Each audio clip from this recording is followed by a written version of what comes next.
ભારતીય તહેવારોમાં વિવિધ તહેવારો સાથે ખાણીપીણીની અવનવી વાનગીઓ અને ખાદ્ય સામગ્રી અતૂટપણે વણાઈ ગઈ છે। ત્યારે અવકાશી યુદ્ધના પર્વ ઉત્તરાયણમાં ઊંધિયા જલેબીની સાથે સાથે ચીક્કી અને બોરનું મહાત્મ્ય જોવા મળે છે। તેવામાં ખારી સિંગ માટે પ્રખ્યાત ભરૂચમાં ચીક્કીનું પણ ખૂબ મોટા પાયે ઉત્પાદન અને વેચાણ થાય છે।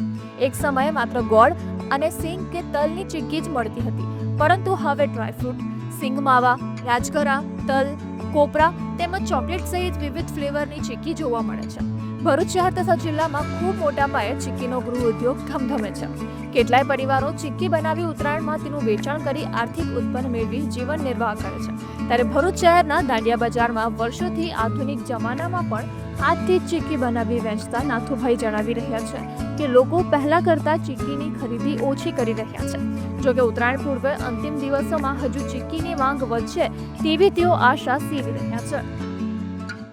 ભાવમાં મટીરિયલમાં અમુક ભાવ વધારો થયો છે, પણ અમે હજુ જે જ જૂના ભાવ ચલાવી રહ્યા છીએ। ગયા વર્ષ કરતાં છેલ્લે ઠંડી પડી, હમણાં ગ્રાહકી બહુ ઓછી લાગી છે। ધંધો તો સારો રહેશે, એમ ભાવ ઊંચા છે તે છતાં બી ગ્રાહકો આવે છે। વર્ષ કરતાં 25-30 રૂપિયાનો કિલો વધી ગયો છે।